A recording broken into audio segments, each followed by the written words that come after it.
예수님이 가시는 곳곳마다 또 예수님을 만나는 사람 그 모두에게 놀라운 치유의 기적, 또 놀라운 그러한 이적의 사건들이 일어났습니다. 그래서 예수님의 소문이 불일 듯 갈릴리 지역을 중심으로 시작으로 해서 유대 온 전역으로 번져가기 시작했고, 그 결과 예수님이 가시는 동네마다 수천 명씩 사람들이 모여들어서 예수님을 환영하고 기다리는 그러한 현상들을 보았습니다. 분명히 예수님께서 보여주신 그 놀라운 기적과 이사는 예수님이 하나님께서 보내신 메시아임을 증명하고 나무나는 그런 능력이었음을 분명합니다. 그 무엇보다도 지난번에 말씀을 드렸듯이 이 오병이어의 기적의 사건은 당시 예수님을 따르는 많은 군중들에게 있어서 그저 먹고 배부른 그런 하나의 어떤 기적의 사건을 의미하는 것이 아니라 이제 이스라엘 민족의 해방과 번영이라고 하는 이 두 개의 커다란 희망을 안겨준 그러한 사건이 되었습니다.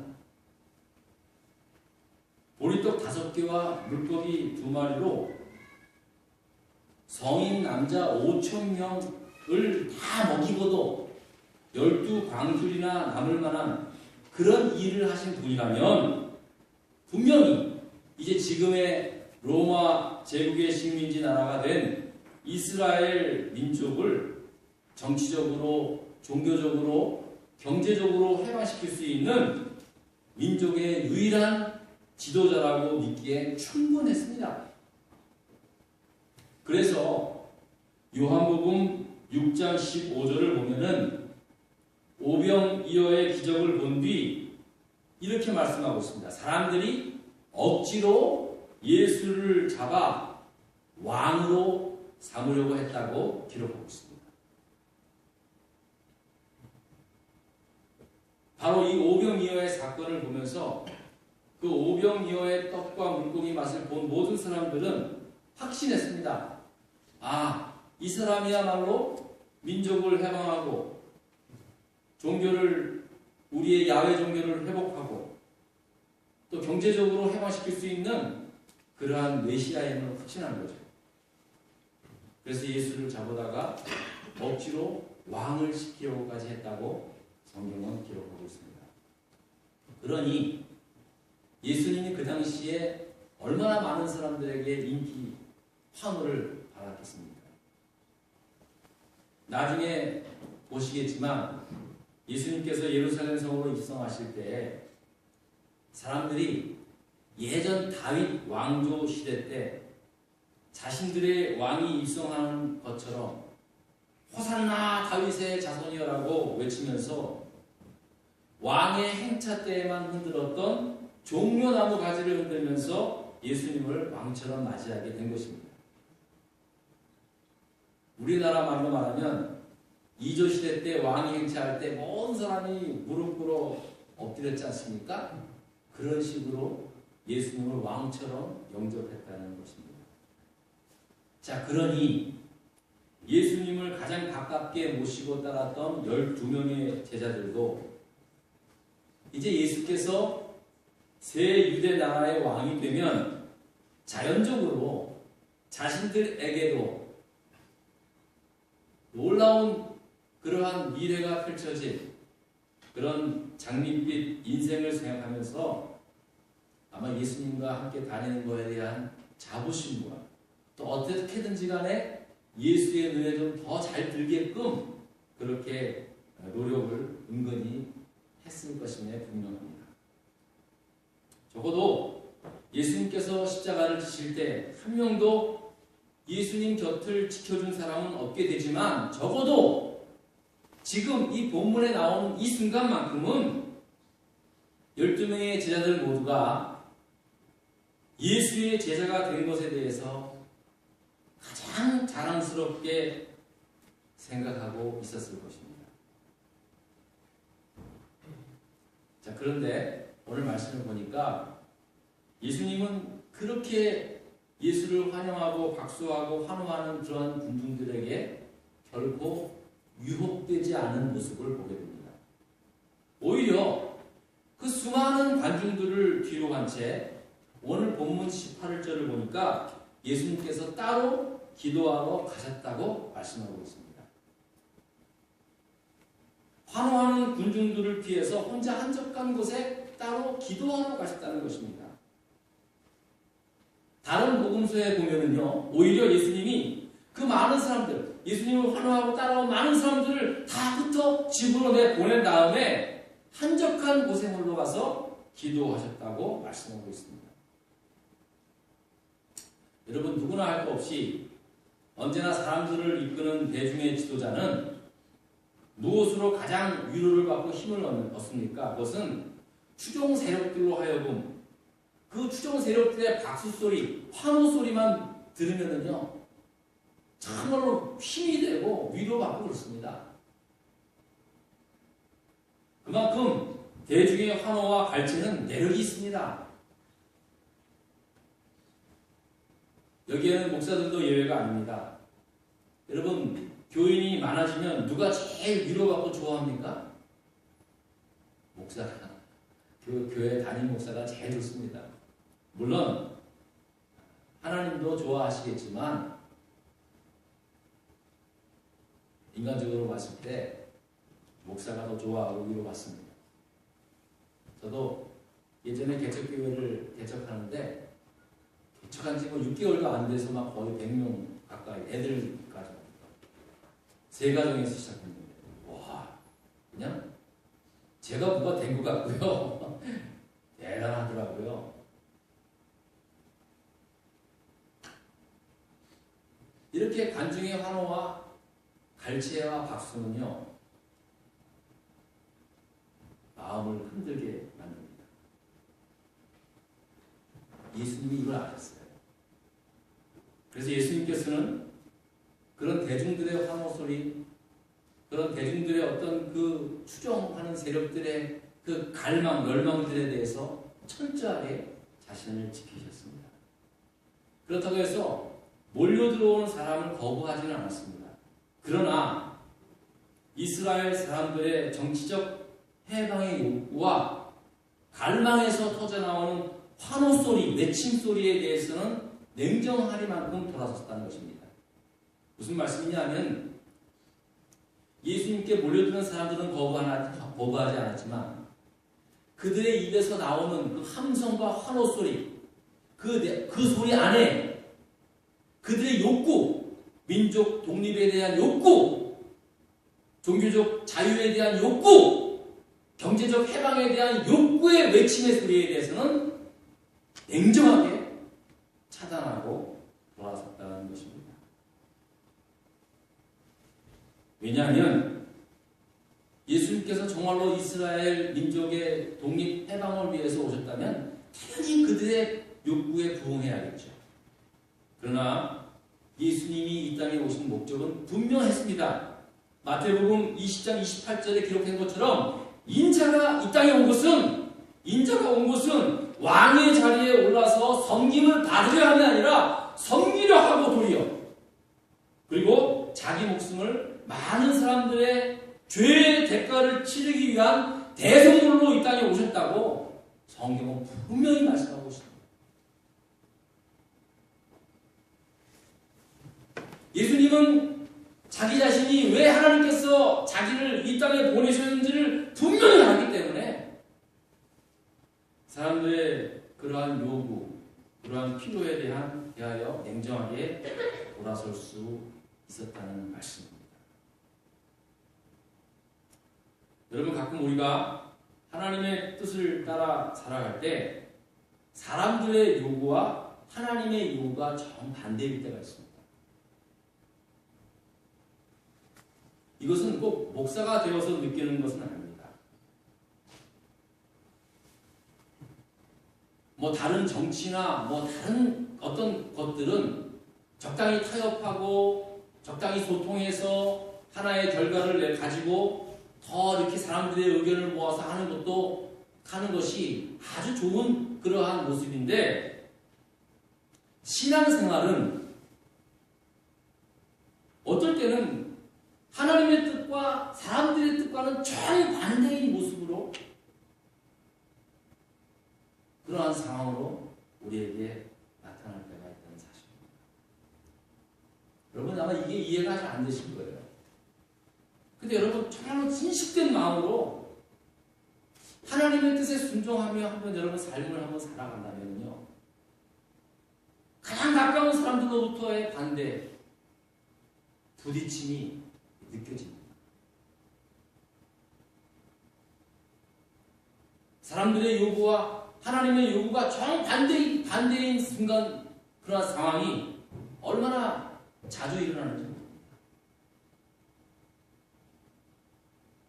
모릅니다. 그러기에 기도해야 한다는 사실입니다.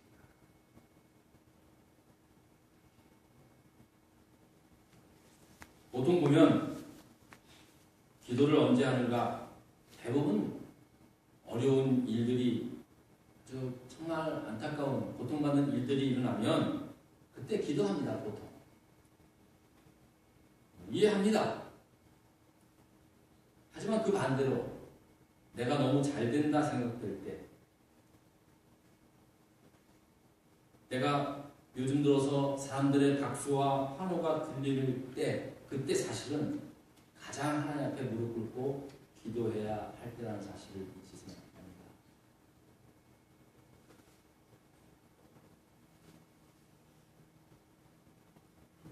예수님께서는 하나님의 아들이셨지만 복음서를 보면 늘 기도하셨던 분으로 소개하고 있습니다. 하나님의 아들이시고 사람을 고치시고 이적을 행하신 예수님도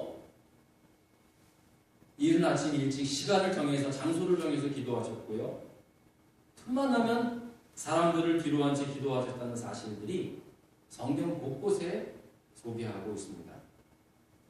이것은 무엇을 의미하냐면 예수님께서도 순간순간 자신을 흔드는 그러한 사람들의 환호 소리, 박수 소리에 대해서 철저하게 기도하며 자신의 사명을 이해하고 순종해 나갔음을 우리는 보게 됩니다. 여러분도 그렇지 않습니까? 사람 살다 보면요, 사람들이 좋아하는 것, 부모가 돼서 그래요. 자식들이 좋아하는 것, 그거 그대로 하는 부모님이 어디 있습니까? 자식들이 원하는 대로 다 해주는 부모가 어디 있습니까? 어리석은 부모죠. 대부분 다 자식들이 원하는 것과 부모들이 원하는 것은 자꾸만 반대일 경우가 많이 있어요. 왜 그렇습니까? 부모 자식 간의 관계여서 그래요. 뗄래야 뗄 수 없는 사랑의 관계이기 때문에 그걸 느끼는 거예요. 만약에 다른 정치적 이익 집단에 모이면요, 간단해요. 그들이 원하는 대로 해주면 됩니다. 그래야 또 인기가 있습니다. 그들의 입맛에 해주면 됩니다. 하지만 내 자식의 경우에는 다릅니다.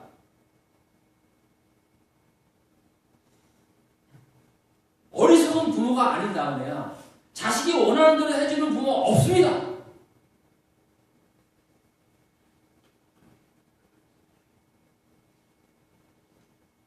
예수님도 그들의 요구와 환호와 박수 소리에 깜빡깜빡 흔들릴 때도 있었습니다. 하지만 그때마다 기도하면서 그것이 하나님의 뜻이 아님을 예수님께서 깨닫고 기도하십니다. 끝까지. 겟세마네 동산에서 예수님도 할 수만 있거든 이 잔을 내게서 거두어달라고, 옮겨달라고 고백합니다. 여러분, 얼마나 인간적인 기도입니까? 사실은 굉장히 나약한 기도이면서도 불구하고 너무 그 예수님의 마음이 그대로 담겨져 있는 그런 고백 아닙니까? 하지만 내 뜻대로 마옵시고 주님 뜻대로 해달라는 그런 고백을 하지 않습니다. 결국 겟세마네 동산에서 보여줬던 예수님의 기도의 모습에서도 보면 결국 십자가를 하나님의 사명을 지는 것도 끝까지 기도하면서 그 사명을 감당해가는 것을 보게 됩니다. 여러분, 저와 여러분도 마찬가지입니다. 꼭 목사니까, 장로니까, 집사니까 기도하는 건 아닙니다. 하나님의 자녀로 부름받은 저와 여러분 모두는요, 내가 어떤 직분이 있어서 기도하고 안 하고가 아니라 기도는 분명입니다.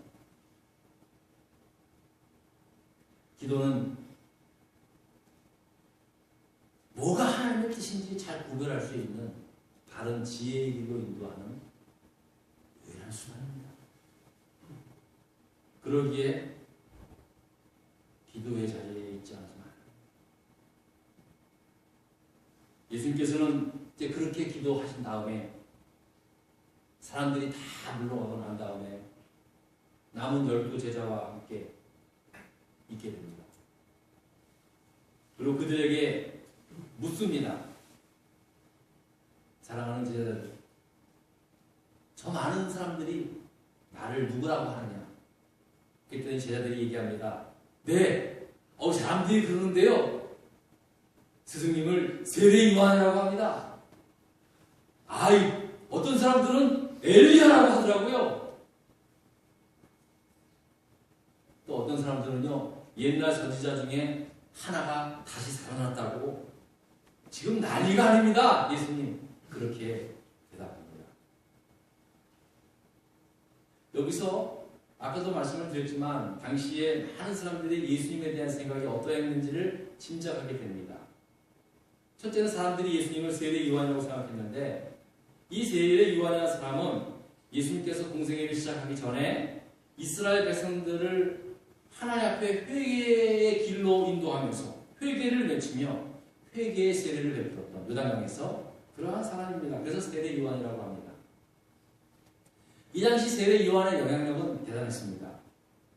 그는 철저한 금욕생활을 하면서 정말로 하나님의 선지자답게 하나님의 말씀을 전하고 영감 넘치는 회개의 설교를 통해서 수많은 사람들이 그에게 나와 회개의 세례를 받게 된 겁니다. 저는 이거 보면서요, 정말 여러분, 사람의 마음을 움직이는 이 설교를 한다는 것이 쉬운 게 아니거든요. 근데 이 세례 요한의 영성이 얼마나 강력했는지, 많은 사람들에게 독사의 자식들이라고 막 그렇게 욕을 해도 많은 사람들이 그 욕을 듣지 않고 하나님의 사랑의 음성으로 듣게 되어서 그 앞에 회개하고 세례를 받게 되었다는 사실. 바로 예수님을 세례 요한이라고 그렇게 사람들이 부르는 거예요. 그 말은 뭐냐면 세례 요한보다 강력한 영성을 띤 사람이다. 하지만 이 세례 요한이 제가 지난번에 말씀을 드렸지만 당시 군봉왕이었던 헤롯이 자기 사촌동생 빌립의 아내였던 헤로디아와 결혼을 하게 되지 않습니까? 그 이유로 인해서 결국 세례 요한이 목을 참수를 당해서 죽게 됩니다. 이 일로 많은 유대 사람들이 세례 요한, 하나님의 선지자 세례 요한을 잃은 일에 대해서 가슴 아파하던 차에 예수를 보게 되니까 저 예수가 바로 죽은 세례 요한이 다시 저 예수라는 사람을 통해서 다시 살아났다, 그렇게 얘기를 하게 된 것이죠. 그러니까 사람들이 얼마나 그 예수에 대한 강력한 그 인상을 받게 되었는지를 알게 됩니다. 또 사람들이 엘리야라는 말을 합니다. 엘리야는 북이스라엘 아합 때 활동했던 선지자였는데요. 그는 바알과 아세라 우상을 섬기는 850명의 사제들과 함께 싸워서 일대 850명과 싸워서 승리했던 그런 그야말로 하나님의 종이었습니다. 엘리야는 그 당시 이스라엘의 정치적으로 종교적으로 승리의 상징이 되는 인물이었습니다. 그리고 성경에 보면은 유일하게 죽음을 경험하지 않고 그냥 하늘로 올라가는 사람이 2명이 나오는데 그 하나는 창세기 5장에 나오는 에녹이라는 사람입니다. 그가 하나님과 동행하던 가운데 하나님들을 데려갔다고 이렇게 얘기하고 있습니다. 근데 워낙에 너무 오래된 사람이고 또 모세도 어떤 사람이 죽음을 보지 않고 하늘로 올라갔다는데 분명히 성경에는 느보단에서 그가 죽었다고 얘기했지만 시신은 모세였어요. 그래서 시신이 없기 때문에 하나님께서 모세를 데려갔다. 그렇게 얘기하는 사람도 있습니다. 그런데 엘리야는 가장 확실하게 큰 불병거를 타고 회리바람을 타고 하늘로 올라갔다고 성경은 그렇게 기록하고 있습니다. 그러니까 이 엘리야 선지자 이 사람이 온 이스라엘 민족 사람들에 있어서 얼마나 강력한 하나님의 선지자라는 것을 잘 알고 있었습니다. 그런데 예수를 그의 비교, 그가 엘리야라고 얘기할 정도면은 예수가 어떤 사람인지를 어떤 사람으로 인식하고 있는지를 우리는 짐작하게 됩니다. 자, 이렇게 사람들이 예수를 세례 요한이나 엘리야 선지자와 같은 사람으로 대답하는 그 제자들의 말 속에는 마치 자신의 스승을 높이고 자랑스럽게 생각하는 마음으로 그렇게 보일 수 있습니다.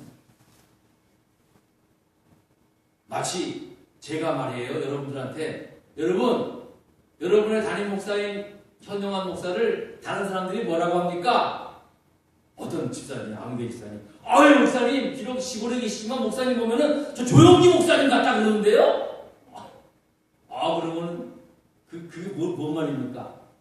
말씀하시는 분이 나를 좀 높이기도 하고 말이에요. 그런 의도가 아닙니까? 제자들도 사람들이 예수를 갖다가 세례 요한이라고 그러고 엘리야라고 그러는 것에 대해서 글을 듣고 예수님 갖다가 자랑하듯이 말이에요. 예수님 대단하신 분입니다. 이런 생각으로 예수님께 그렇게 얘기를 한 겁니다. 그런데 예수님은 그들이 그렇게 대답하는 것을 들으면서 그러면 너희는 나를 누구라 하느냐? 라고 되묻게 갑자기 자기 스승에 대한 사람들의 소문을 장황하게 늘어놓았던 제자들이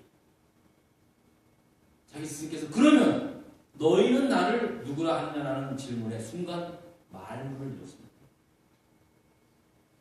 사실 예수님께서 제자들에게 다른 사람들은 나를 누구라 하느냐고 물었을 때 그 질문은 다른 사람들이 나를 뭐라고 부르는지 알고 싶어서가 아니라 예수를 가장 가깝게 따랐던 12명의 제자들은 정작 나를 누구라고 믿고 따르고 있는가?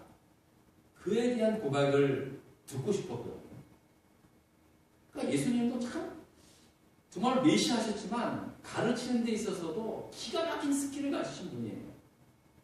그냥 직접적으로 다이나마게 야 너희는 나를 누구라 하냐? 그러면 제자들이 좀 혼돈했을 거 아니에요?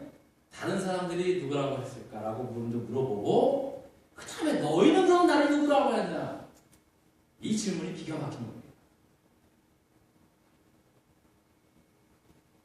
다른 사람이 세례 요한이라고 했든 엘리야라고 했든 옛날 선지자 중 하나라고 하든 이것은 나와는 아무런 상관이 없다는 겁니다. 다른 사람이 뭐라는 것 가지고는 감격해하거나 흥분할 필요가 없습니다. 근데 저와 여러분들은 저 반대잖아요. 다른 사람들의 평가에 대해서 굉장히 예민하잖아요. 아무 이러는데 너에 대해서 이렇게 얘기하더라. 그럼 뭐 좋게 얘기하면 너무 좋아하고 우쭐거리고 조금 안 좋게 얘기하면 어떤 그래 막 그러면서 화나고 분해하고 말이에요. 전화하고 막 그게 우리들의 모습 아닙니까? 그런데 예수님은 다른 사람이 나를 가지고 뭐라 그러는 걸 신경 안 쓰는 거예요. 그건 내가 알 필요 없고 중요한 거는 너희는 나를 누구라고 하느냐. 예수님에 대하여 무엇이라고 말하고 있는가, 고백하고 있는가, 이게 중요합니다.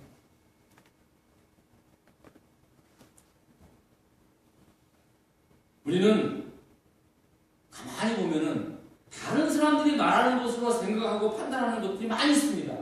이것을 소위 영혼이라고 합니다. 남들이 뭐라고 막 그런 사람들이 많으면 그런 줄 알아요.